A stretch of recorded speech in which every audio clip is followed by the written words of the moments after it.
to Two Roads Leadership live stream. Our special guest today is Mr. Rod Awina.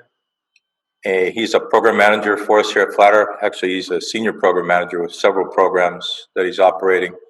So we're going to talk about starting a program from scratch, which Rod and I have done a couple times together.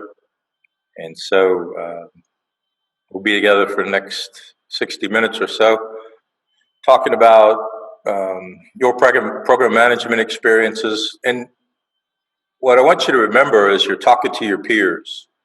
So let's bring up things that someone in your shoes would need to know. I know you're mentoring another program manager in our company. You lead several other program managers. So let's keep our comments focused on what our peers would need to know. So small businesses operating in the support services environment, either commercially or for the government. So with that said, I'll pass the torch over to you and let you introduce yourself and any thoughts you might have on being a program manager, getting your PMP. Was it valuable to you, and anything else that comes to mind? So over to you, sir. Thank you, Joe, and thank you for the opportunity.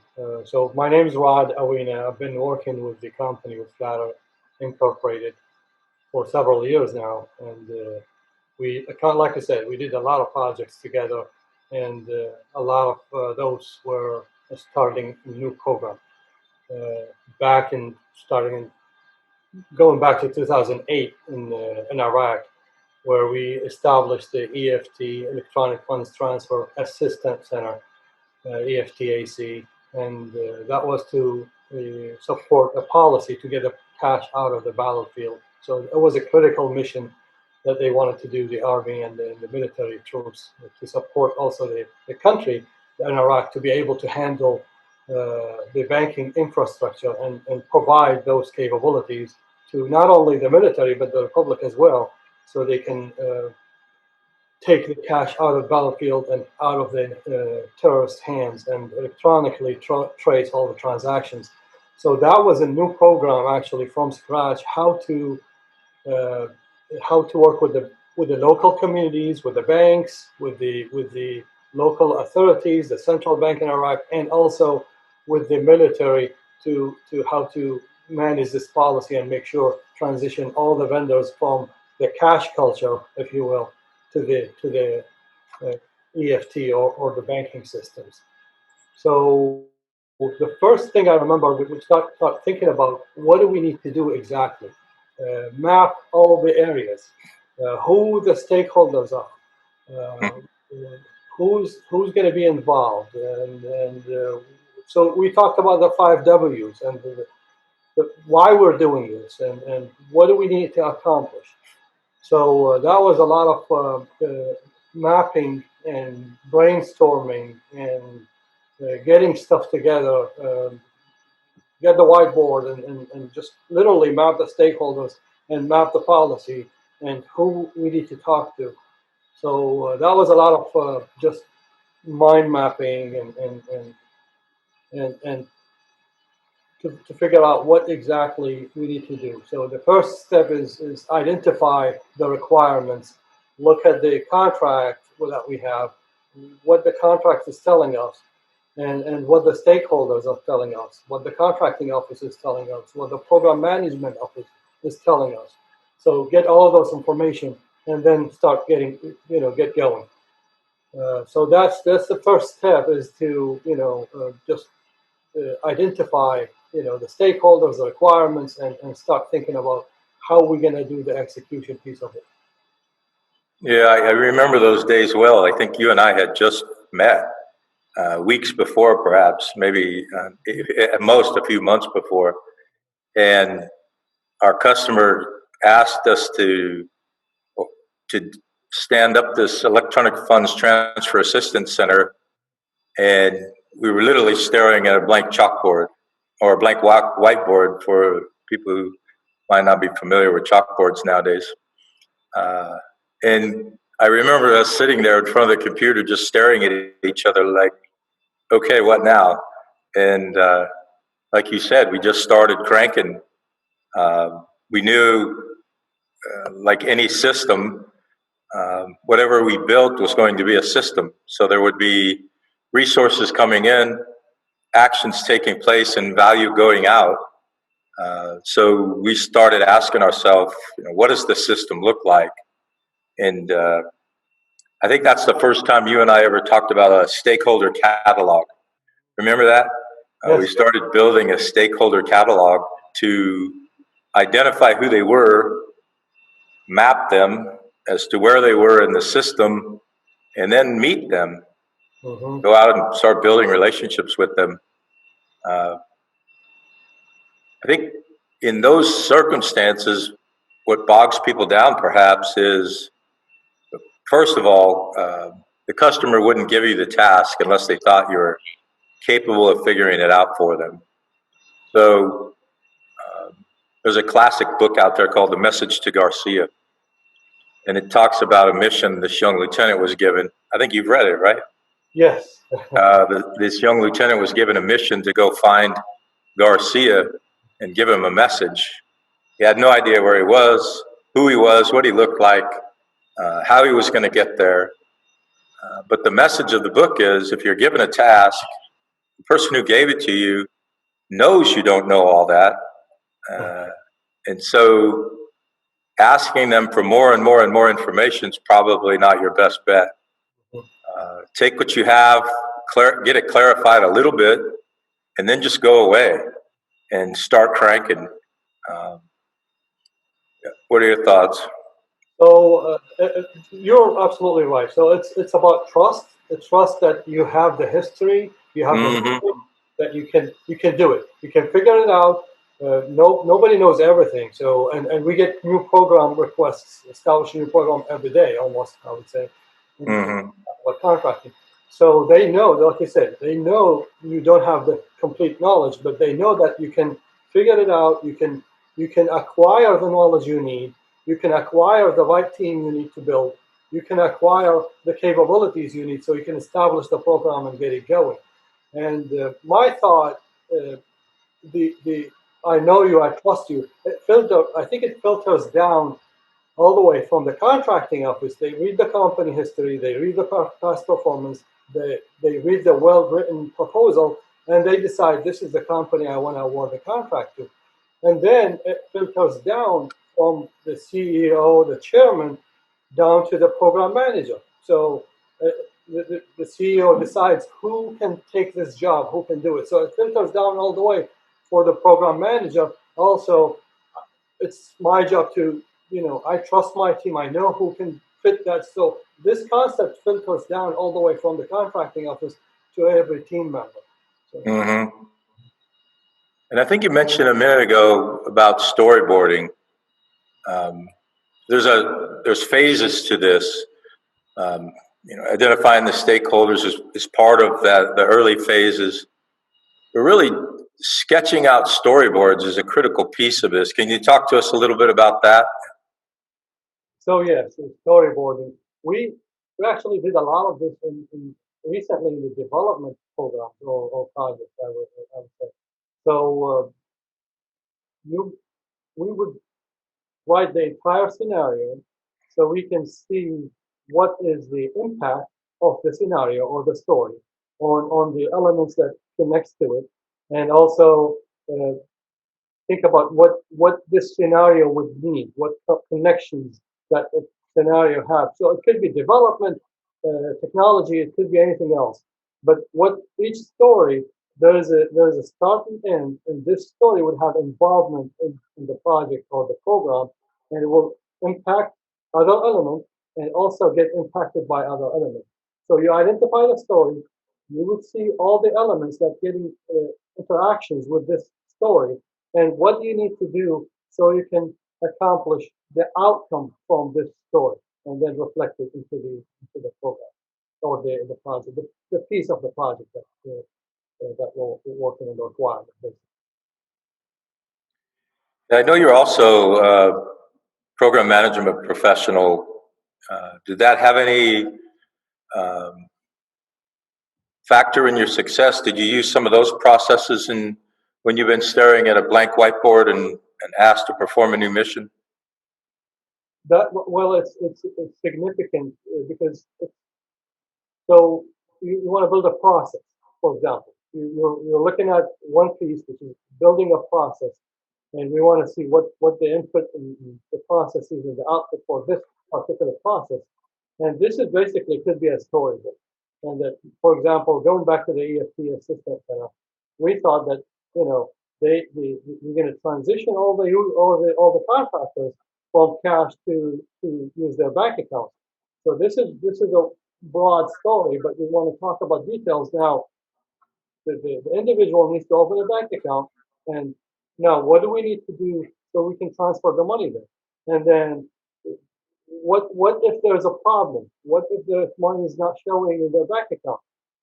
So let's make some analysis to the banking industry there and the connections they have, the wiring. So let's see how we can build a story and make it a transaction to see how it works and what the impact. What if scenarios that didn't show up, where it could be stuck. So that's how the storyboard will give an insight to the processes, and it tells you what if scenarios that what if there are problems in there, what the solutions could be for those problems. So it's very significant, and it shows more when you work on a technology project or program where the storyboard now is very significant in the development of the requirements, so you can identify each story, and then this will go all the way to the test cases as well. So these the test case, and that's what we've done in the EFT Assistance Center. That's what we're doing in other projects that we're developing together. So you're a successful program manager. You've been doing it for well over a decade now. What advice do you have for your peers to be a successful program manager? So for in relation to establishing a new program, so there are some some elements to look at the very beginning. Is this a brand new requirement, or is this have done before? Like establishing the EFT system in Iraq was a brand new requirement. It's never done before, and so this will require think about innovation, think about a lot of analysis, a lot of storyboarding, a lot of if it's a program that have a requirement that existed somewhere else, now you're going to look at benchmarking, you look at Mm. lessons learned. So we have done this. So we took that particular program and implemented in Afghanistan. We didn't have to do a lot of brainstorming from scratch, a lot of innovative ideas. We actually did have that already in our lessons learned. So we pulled lessons learned, look at benchmarking. You still need to fill some gaps with analysis because you're working in different areas. Similar program done before, but different areas. So you may have new requirements, you may have new uh, differentiators into that particular situation. So you still have to fill those gaps in analysis and thinking. But a lot of benchmarking and lessons learned is like really a wealth of information. You don't have to reinvent the wheel, as we say. So these are at the very beginning stages. And now think about your team building. Each one of those scenarios require different teams. In the first scenario, you would require a team with a lot of innovation, innovative ideas. And the second one, you need a team maybe with a lot of experience. So these are just examples, but uh, building the program, building the team accordingly, building your plan, your execution plan, these initial costs drive all of those together all the way down. So this is one, and then the other thing is program management. Program management is mostly activity based. You manage schedule, you manage milestones, you manage decisions. So these are all activities. While our contracts, normally we do business with the federal government, so we're driven by a contract, and a contract is a calendar driven as opposed to the program is activity driven. And then you have the requirements. requirements come from users, from the warfighter. These are need driven. So you have a need driven requirement, you have a time driven or calendar driven contract, and then activity driven tasks and activities for the program. So integration is the crucial point what the program manager is. So what they can do is integrate all these pieces together, deliver the requirements within the contract scope and time, within the budget, and manage all of these activities and deliverables and the team. So integration is very important. That's what integration means. Integrate all these elements together to deliver the quality scope needed within the time and budget. So I know also, in addition to being a program manager, you're also a leader of other program managers, which you know is one of my favorite subjects, leadership. Talk to me about your leadership philosophy and how to lead program managers to success. Okay, thank you. So we learned about a lot about leadership, especially Latter Incorporated is very focused on leadership development. So I learned a lot about leadership and leadership style.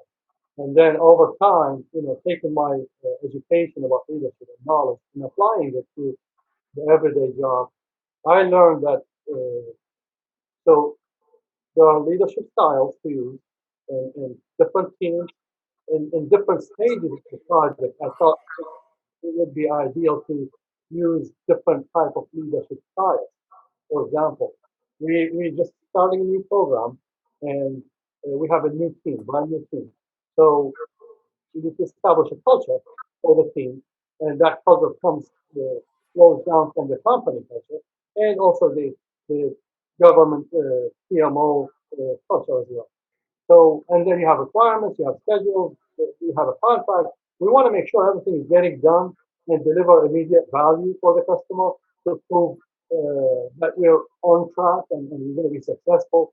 So the program manager in this stage needs to do a little bit more directive kind of leadership to lead the team and give them direction, make sure they task everybody and until the culture is established.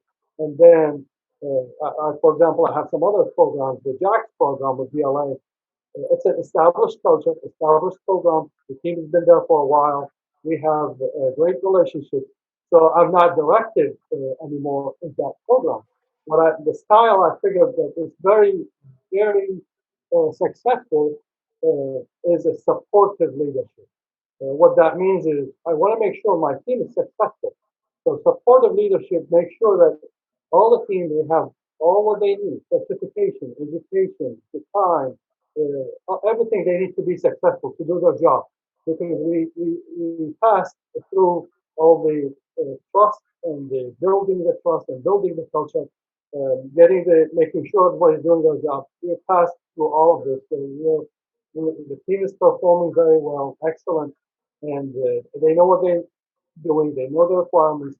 So I want to make sure that they have all they need to be successful. And these needs are actually dynamics are changing. For example, we are transitioning to the Amazon cloud with our DLI contract, and that requires certain type of certification, security certification. So my job to make sure that they get what they need to get their certifications done so they can do their job in the new environment. So that's the support of leadership. So every stage of the project, every team requires a certain type of leadership throughout the life cycle of the project.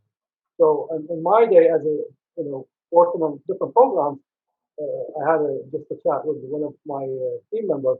We did attend a meeting in the morning or a different style because it's a new project, new program. So, and then switch to the next meeting. That's my team that's been working with them for 6 years now. So everything's good. What do you need? Good to go. So it's different, and that's what is very important.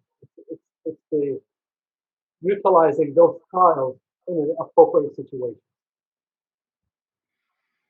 So we chatted a little bit earlier about your mentoring a program manager What advice would you have for your peers that are trying to develop a program manager?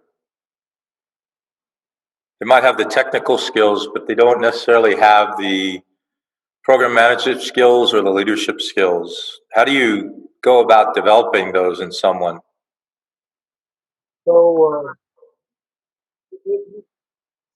two areas. Well, the self-development.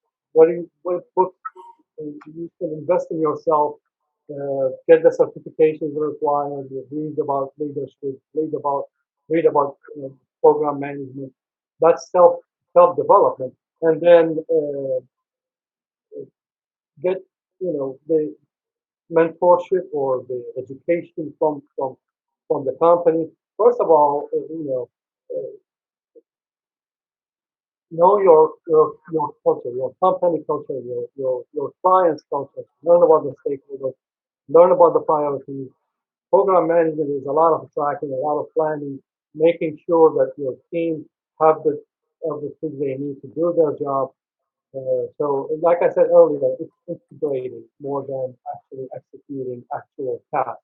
We still have tasks to do, so we all work for the contracts. We have our tasks in the contract, but but as a program manager, you want to make sure you have your leadership skills to work with the team. You you have to look at your calendars every day, allow tracking, schedules, and then making sure you're not off tracking your rails outside the. So you always look at the scope, you always look at the priorities. So this is everyday task that you have to have a notebook of what I'm doing today, what I, I, I put I know my tasks, but I put them all every day in the morning and then prioritize them. What do I need to deliver today, right now, in the next couple of hours? And then what I have to deliver today in general, and what to take for tomorrow. Prioritizing those daily tasks according to communication. How do you know this is a priority today and this is a priority for tomorrow? You have to communicate every day constantly with the clients, with the stakeholders. That's how you can have the sense of priority, because your sense of priority has to come from your client's sense of priority. Your sense of urgency has to be filtering down from the company, from the contract, and from the client. And so communication is crucial. Staying in touch with the client, not just because to stay in touch, but to learn about their changing dynamic priorities within the scope, of course. We're not getting out of the scope, but priorities to change, especially today's world. We have, going through a pandemic, and we support the warfighter. So I have a priority in 3 o'clock, but maybe 5 o'clock, I get an email from overseas that this is my priority now. So we're working with those guys overseas, and God bless them. They on the front line. And so this is actually my first priority of the day. The first hour, couple of hours, I go my emails to make sure I have anything that I could do for the frontline folks, and then switch over to the time zone here. Yeah, you bring up several very relevant points to our conversation. And the first is planning. I tell people a lot, if you're constantly putting out brush fires, it's probably not circumstances. It's probably your plan's flawed or you're not planning well enough. There's a classic saying that the plan never survives contact with the first challenge. And to a large extent, that's true. But General Eisenhower said, the plan is useless, but planning is vital. Because, right, the plan goes out the window, but all the preparation that went into the planning still remains relevant. You still have all the resources, you still have all the rehearsals that you've done, perhaps. So the plan might go out the window, but the planning still remains relevant. Another thing that you talk about is communication, communication, communication. We say a lot, when you finally get tired of hearing yourself say it, you're just beginning to say it enough. But then something you mentioned indirectly is your intent. So whether it's a small team or your broad team, you have very complex multi-program responsibilities. Even when you're not in the room, they know what to do because they know what you would do if you were there. And talk to us a little bit about that. So again, that goes back to the culture. How you establish a culture, a team of a performing team that knows not only the requirement they need to do, but also the culture of, like, we have a culture of quality, and we have a culture of communication. We have a culture of care. So uh, this takes some time, and as a program manager, I think part of establishing the culture is lead by example. For example, I'll give you a technical, like really detailed example where, if people communicate project team, if they communicate individually, I would change that culture to a group communication. So if somebody found a bug in the system and they two developers talk about it, the culture means a month later, when somebody found a bug, the entire team knows about it. So you change the culture of communication, how we communicate. The project team needs to be aware of everything. So I know now when I attend a different meeting and my team is working, if something needs to be communicated, they know I will be copied or told about it. So, and same, if a team member is not available and not in the meeting, and we talk about something important, I would, as a program manager, I would shoot an email to that team member and tell them, hey, we talked about this issue, and this is what's going on, just to let you know. So they are on, when they come back, when we get back together, we don't have to update people and go back talk about history. So that part, culture takes time, but the program manager needs to also utilize the lead by example, and then talk about it in general. And just talk about it, and we need to communicate, and I want everybody to be aware. If the lead by example is not working, depending. But most of people I've seen, when the leader takes a step, the team takes a couple of days, but they follow. So Yeah, you said something a couple of times that's really an insight, and that is it takes time. mhm, Um, as soon as you put on the leadership hat, you're rarely going to go in a straight line ever again. I think to my days back learning land navigation, and if you're on a mountaintop and you're looking at a mountaintop that you want to go to, a straight line to go down the valley and up the other mountain is probably not your best route. It's probably a more circuitous route, uh, and that's in many ways the it takes time. Uh, you have to go those indirect routes to create a culture, mhm. to communicate, saying the same thing over and over and over, or sending the same email to a dozen different people um, is required as leadership. A manager would take that straight line and say, that's the shortest distance. But a leader would say, what's the path I take to get the achievement that I want? And it's rarely a straight line.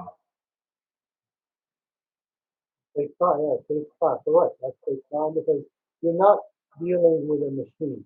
You're dealing with people, and different people, and especially here in the United States, diversity is really, you get two teams from different cultures, different backgrounds. So as to establish a project culture with a bigger team, you need the time to do this. Communicate the culture and practice the culture. And it takes time. And I've seen it a lot. People willing to work, willing to change. So it eventually happens. So it's a positive thing. So, one of the things we talk about a lot is the continuum between technical expert, cognitive analyst, and a emotionally intelligent leader.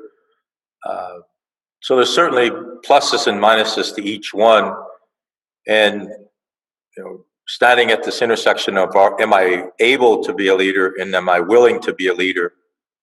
Talk to us about being more technical or an analyst or a leader. What are some of the pros and cons of being the leader you are, or some of the members of your team?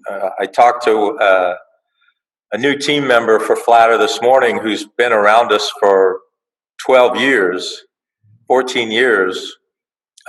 He's a technical subject matter expert, but for whatever reason, either his willingness to be a leader or he hasn't been able to get his head around it, what leadership takes. Talk to us about the differences between where you are and where you could be in that continuum. Yeah. So you brought the point, the great point, which is the willingness and ability. Uh, my personal, I don't want to, but my personal thought, most of the people, if not all, if they're willing, they will gain the ability. Because the ability is Right. not to exist already. It's Mm-hmm. to gain. Education, experience, interaction with people. Leadership is about people. So the more you learn about people, the more you interact with people, the more you're getting closer to the ability piece of leadership. So it takes time, back to the time point, but also it takes experience and courage and, to get to the comfort zone of being able. Now, it goes to the other piece of it, which is the wellness. The wellness, I think this is a personal decision where I want to take a lead, I want to step in, I want to jump on this pole, or, I'm comfortable to what I'm doing. I've been doing it for a while. I have the ability to lead, because I've been doing this for 20 years, but I'm not interested. So that's the willness of it. So combining the two, that's when you get great leaders. And willing and able to step in, convince people, and take a lead. Now, back to the point where the technical, uh, a lot of people start with the technical piece of it. They can do their tasks every day, develop put the code together or put the engine together, and they feel very good at it. And uh, there's no another emotional or something to drive the will to move to the next step. Uh, I think so. That's legitimate. There's nothing wrong with that, but Mm-hmm. this would limit a lot of growth opportunities. Staying in the technical piece. There's nothing wrong with that. You can live, you can make your paycheck, but there could be something in your personality that you could grow. So give yourself, my advice, give yourself a chance and step in and see where you can fit in the next level. Maybe you have great leadership skills, and you maybe just stepping in and be successful and grow more. So there's nothing wrong with staying technical, but except for losing opportunities to grow. Uh, so that's what my thoughts about its willingness and ability to take a lead. Yeah, I think you've gotten right to the heart of it. A couple of times you've mentioned there's nothing wrong with it. Absolutely right. Um, we talk about work family self balance. Combined with that, do you want to be a leader or do you want to be a technical professional? There's some of that goes into it also. No rights or wrongs, just is. Whatever's right for you and your family, or whatever's right for me and my family, might not be the same two things. Uh, and as leaders, I struggled with this early in my leadership career, accepting that you didn't have to be me to be a success. And I hope that doesn't come out wrong, but uh, not everybody wants to be what we're doing, and absolutely accepted, absolutely valuable, and absolutely not judged for those decisions, because we need those people on our teams, and any program manager is going to need people on their team that doesn't want to be them, but still is very good at what they do.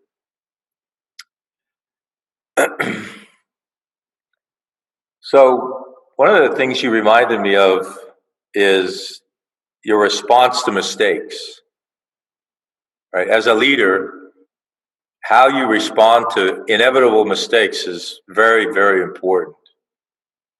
And I don't want to put words in your mouth, so I'll pass it over to you. You have a big, diverse team. I'm certain mistakes happen. What do you do when they happen? Talk to us through that. Okay. So, I mean, I lie to you if I say we've never done mistakes. So, like that, so we all do mistakes. And we're not intending to do these mistakes. We always hope that we'll work, deliver the best quality. But when this happens, uh, my learning from experience, the best thing to do is immediately, if we can stop the bleeding, stop it, but communication. You have a client and they have expectations. And one of the crucial jobs for a program manager is set up expectations. So appropriately, immediately communicate appropriately with the channel. With the channel, you have a processes. Each company, each leader, they have their own processes. They have their own scenarios where something happens. You need to communicate and who to communicate with. So communication is crucial because the, the leader above me may have some solution, and delaying that communication may, pass the opportunity for the solution to be effective. So communication and in the, going through that also talk with the team. I talked with the team. We had a problem. I talked with the team, and they at least they have some band-aid that can stop up the bleeding for now. And I'm communicating with my company boss or the government boss, whoever that's involved in the situation, so we can first set up expectations. Second, get some guidance on where we need to head and fix the issue. Yeah, thanks for that. Another component of that is mistakes are inevitable, and you're still welcome on the team. You're still part of the family because they are inevitable. And if you uh, react too harshly, have the overreaction, you're going to drive good people away. Uh, I always chuckle.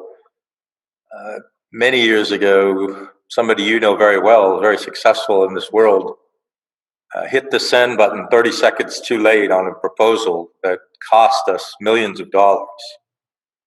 And the fact that that person is still successful to this day had a lot to do with our reaction to that, what was a pretty significant mistake.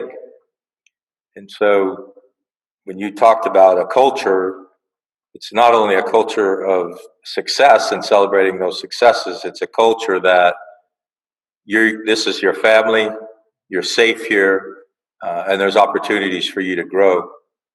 So, so through that, it's very exactly. So when the team feels comfortable and feels part of the family, it would be easier for them when there's a problem. They can come back and communicate if there's an issue. So part of the culture to allow that comfort zone where if there's an issue, the team would talk about it. So this is crucial. And again, uh, it doesn't mean when mistake happens, it's inevitable. They didn't mean to make it. And I don't want to just like fire somebody just because of this, because it's harder to bring somebody new to the team and reestablish rather than learn from what we've done, learn from our mistakes, and we're growing together. So, Yeah. Um, as we're wrapping up here, I wanted to talk about the work-family self-balance a little bit. I know you have a beautiful family, beautiful wife, beautiful daughters, and you vacation with them. You love traveling. mhm. Uh, what goes through your mind when you're planning that vacation and then when you're on your vacation? Because a lot of us who are leaders struggle with that. So I think it's a strength. So talk about how, to your peers, how you are able to do that. Okay, so just like the job demands, the program demands, the stakeholder demands, I think the most important demand is the family, because we work to live, we don't live to work. Mm, So you have to, a program manager, individual, you have to have the work family balance, the work family self balance, and and and you have to, when you vacation, I mean, if you can't vacation because you can't leave a job, there's something else. mm-hmm. So you have to have enough delegation, responsibilities. You have to have a replacement that can take care of things. Because if you don't plan for this, you can go. I mean, sometimes I get sick. I need to go to the hospital. Who's going to do the job? If you don't have a plan, a contingency plan that applies not just for vacation but for anything else, this is not a successful leader. And Yeah. then you can utilize this plan for your vacation, and family, opportunities. Because this is the recharge. You go with the family, they enjoy you, you enjoy the family, you're together, and then you come back recharged to work and you can do even better. So yeah, this has to be embedded, because life and work and family and personal life, it's all integrated together, and you have to manage them all together. So I think this is very important to the leader to have to be able to have this room, for the family. Thank you for that. I I like to think about your and my responsibilities as learning how to survive beyond heroic effort. Right? When we're new in this field, or maybe perhaps when we were a little bit younger, we could do 20-hour days sustained, Mhm. and even that's not good for you. But here we are, middle of life, if not a little bit later for me. I'm not slowing down. I'm not saying that, but I'm certainly learned over time how to survive beyond heroic effort, uh, and put some smartness in my work and put some smartness in my family, and then take care of myself, because you have to do all three, or else Correct. you might show up at the finish line by yourself, or show up at the finish line without your health, uh, neither of which are good. Yeah, yeah. And for program managers, especially those who manage complex programs, multiple programs, over time, always, every day, every task you do, think about efficiency. How you can Mm, how you can be more efficient when you do it next time. It should take less time and even better quality. Think efficiency. That's a huge advice. And you know, efficiency and quality, and how to upscale and deliver more in that same time. Because the day is 24 hours, but some people can deliver, $10,000 worth value, and some people deliver $1 million worth value. I'm not talking about business money, but just evaluating the value. So you can talk about efficiencies and how to be scalable, to be able to manage complex, large programs in those only 24 hours. And by the way, 8 of them, or whatever, so many you need to sleep, and some other hours you need for the family. So this work time, efficiency, scalability as an individual, so you can still deliver the quality and the value and the skill that you can grow that. great. So, any wrap up thoughts as we're wrapping up here? Last tidbits of advice for your fellow program managers, or your fellow senior leaders, or people who want to be program managers or senior leaders? Okay, yeah. So thank you for this. So we are transitioning into a world of more digital. We're meeting digitally, unfortunately. Hopefully, this is not going to last long. But our meetings all day long, you're on Zoom or Teams meeting with people, and everything, workflows, work, deliverables, everything is done through SharePoints and networks. And so my advice, learn more about, be more capable to deal with a digital world, manage in a digital world. Hopefully, we're coming back very soon to our world, but the digital world is growing and taking over. So, and you said that one day, and I have the book still here. It's really Oh, important. yeah. This is a great book, and this tells you if you're not digital, your organization or your going to die. So keep up with the dynamic world, and the new Mm-hmm. is becoming more digital. So the pandemic actually forced it, but it's not going anywhere. It was already going before the pandemic, and that was the direction before the pandemic. So this is an opportunity to think about, upgrading, get the search you need, get the education you need to manage digital. So that's my last. Yeah. Who is that? Mark Kelly that wrote that book? Kevin Kelly. Kevin Kelly. Yeah. All right. Thanks for that. I'm going to close right there because I couldn't beat that. That's great advice. Keep up with the times.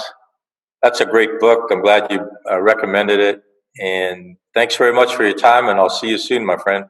Thank you for having me. Thank you for the opportunity. Glad that spending time together. Take care.